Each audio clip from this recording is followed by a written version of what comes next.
According to previous information, Boeing offered its T-7 Red Hawk to the Philippine government as a trainer and light fighter aircraft for the Philippine Air Force.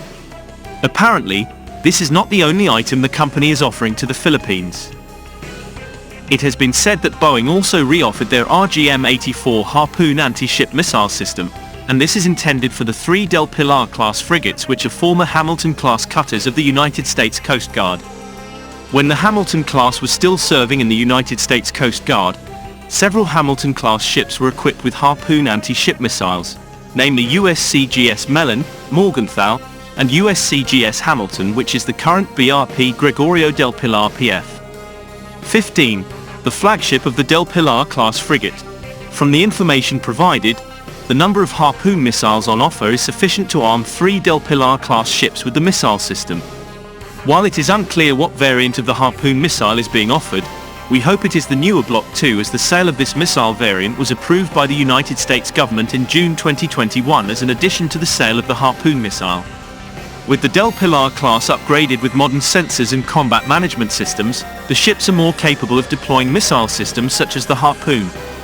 Some may ask, why is the SSM-700KC Star anti-ship missile not installed on the Del Pilar class, the same as the one used on the Rizal-class frigate? Because the Del Pilar-class frigates originate from the United States, installation of third-party systems to be procured from other countries requires approval from the United States government. Thus, US-made weapons will be a priority on these ships, and the same will happen to the Cyclone-class ships transferred from the United States. This is also the reality of excess defense items that will be acquired from any country, not just the United States but any country that will sell or donate equipment. The Harpoon missile also has a land attack variant, namely SLAM, or Standoff Land Attack Missile, and this will be useful for hitting land targets that are within the range of this missile system.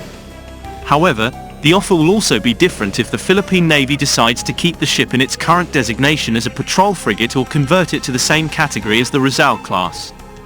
We believe the Del Pilar class has great potential for further improvement, as it is larger than the Rizal class frigates and even the HDC 3100 corvettes being built in South Korea. If the decision is given to further upgrade the Del Pilar class weapon system, we believe the system will be equivalent to the Rizal class frigates and will have additional weapon systems. Anti-ship missile system, SHORAD, short-range air defense. Torpedo launch system, close-range weapon system. Even if given the possibility of fulfilling the ship's full potential in upgrading weapon systems, we believe that the Del Pilar class is capable of using the Mk-22 rail-type guided missile launch system. Although the Mk-22 belongs to an older missile launch system, its magazine can accommodate a variety of missiles, from Harpoons to long-range air defense missiles such as Standard missiles to rocket-launched torpedoes. This system will provide flexibility to the Del Pilar class frigates. Previous information on September 20th that a rail-type guided missile launch system was also offered to the Philippine government, although we believe the offer has been revised because the tube launch system is more economical for the Philippines to acquire. Another offer is a total upgrade of the Del Pilar's weapons system. While no exact details have been given on this, we can assume it will include missile systems, short-range weapon systems and torpedo launch systems, even adding or upgrading the ship's fire control systems. However, for this to be implemented, the Philippine government would need to first obtain approval from the United States government before any third-party systems would be installed on the ships. Although the Del Pilar class was transferred to the Philippines through foreign military sales, this is governed by the United States Arms Export Control Act, which has many provisions regarding arms transfers, and it is not only the United States that has these provisions but other countries do.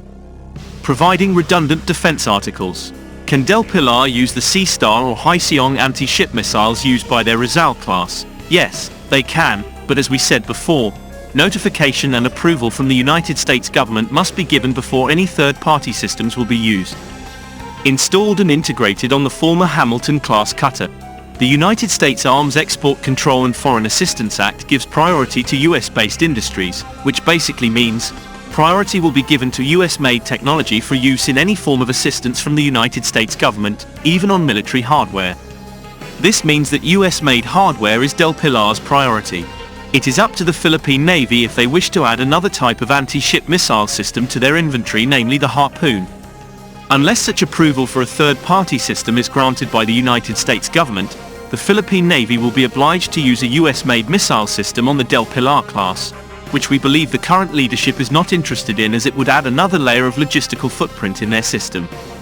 The sea is also looking for common ground. Another reason why the country is looking for other systems outside the United States is the cost. D&D emphasizes having the technology and military hardware it needs from non-traditional sources, because the cost is more reasonable for the Philippines to acquire. Unless the Del Pilar class can share missile systems with other capital ships such as the Rizal, the incoming HDC 3100 corvettes, and the One-High patrol ship, the Del Pilar will still be classified as a patrol frigate. The Del Pilar class are tough and versatile ships. These ships have patrolled Alaskan waters before, where sea conditions were very rough. They have ample room for upgrades, and if given the funds for more upgrades, would end up being more capable than the newer Rizal class frigates.